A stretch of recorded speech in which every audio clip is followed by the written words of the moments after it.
Hello, Anthony here, and today guys, Springfield is back for week number 20.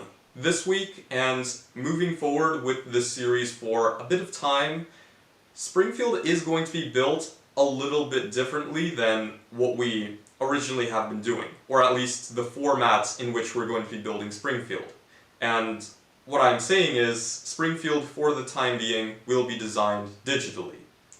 And there are two main reasons towards why Springfield is going to be designed digitally for a bit of time.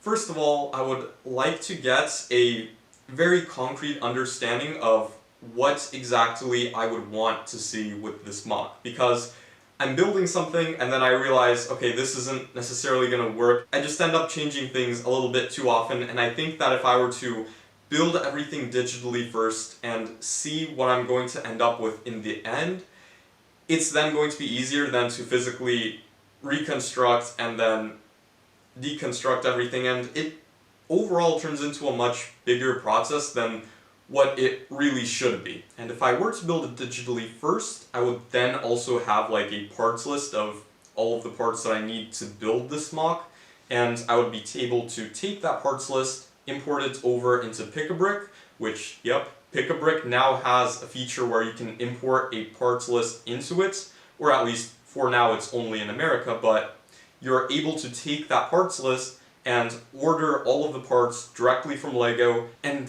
have Springfield built a lot easier that way. And the second reason being is that this studio space isn't going to be my final LEGO studio. Like, there is no way that this space here is going to be enough to hold all of the LEGO that I would ultimately want and, you know, to build the large creations that I want to build here.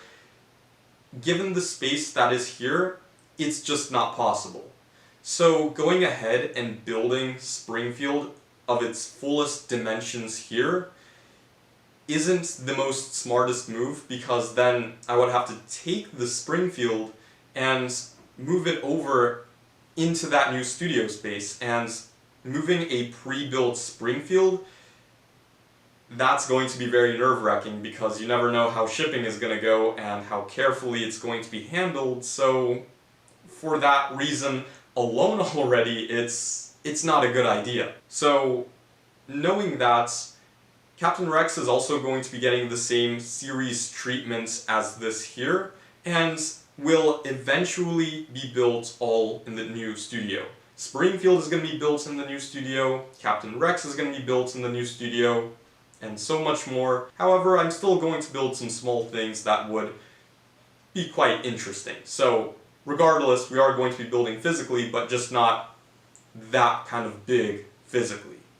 Okay, now with all of that out of the way, let me show you what I have built digitally. Right now, I have started with what I know is for 100% going to go in the very center of this mock, and then eventually I will branch out to the left and right of this creation with adding in Moe's Android's Dungeon, and so on and so forth. All of the buildings that I'm planning on having in Springfield are going to be as small as possible, and that's why some of the models aren't going to look necessarily the most accurate to what is resembled on screen, but rather to condense as many buildings as possible into this tight space, because I still do want to get a tight layout of Springfield and ultimately create a very condensed picture of everything fitting within it. But right now, let's take a look at what progress we have more specifically. And so up in the front we have Town Square, which is a different version of Town Square than what I originally have had in my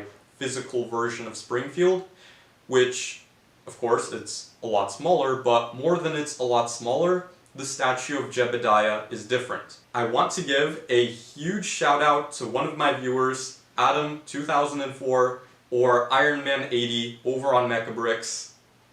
You have designed an absolutely amazing version of this statue of Jebediah, and it's more in a LEGO minifigure format, which fits much better for this being a LEGO Springfield, so everything just works a lot better in that sense. I'll make sure to link all of his Mecha Bricks work down in the description below, where he has also made a couple of Springfield facades for anyone interested in that.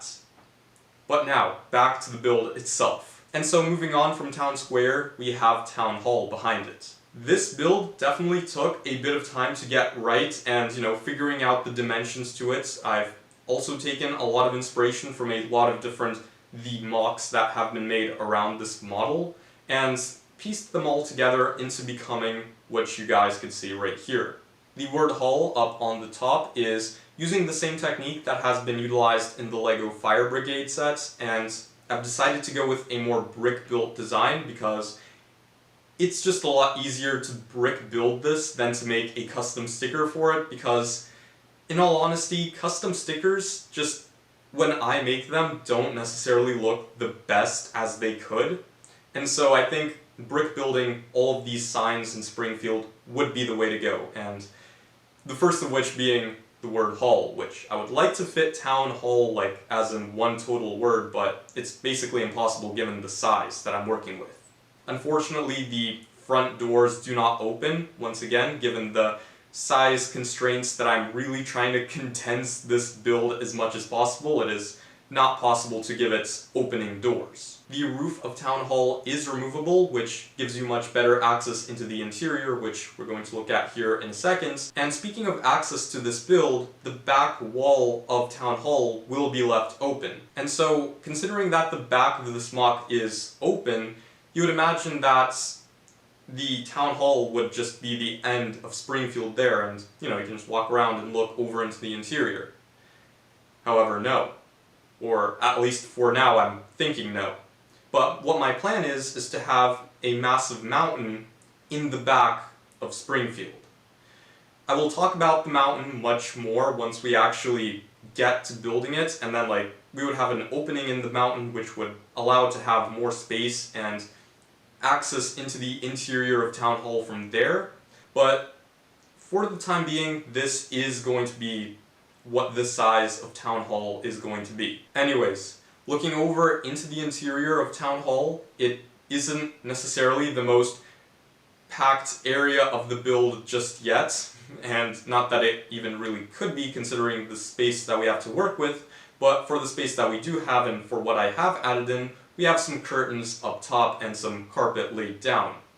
I do plan on adding the stage, if possible, in this very tight little amount of space, at least a suggestion to it, but if not, we will definitely be having seats, and the stage will be placed inside the mountain, which would be like the continuation to the interior, as I mentioned earlier. But once again, time will tell once we build up more of this mock and see what really works for this entire creation. Other than that, I have to build up the dome up on the top of Town Hall still, and add the roofing panels, which I would imagine the roofing panels to be in the same style as have been done with the Simpsons house, and I really like that style, and we will be moving forward with it for the rest of this creation. Let me know if you have any possible suggestions for what Springfield could be looking like, or if you would like to have some additional references added in somewhere that I'm just not quite thinking of yet.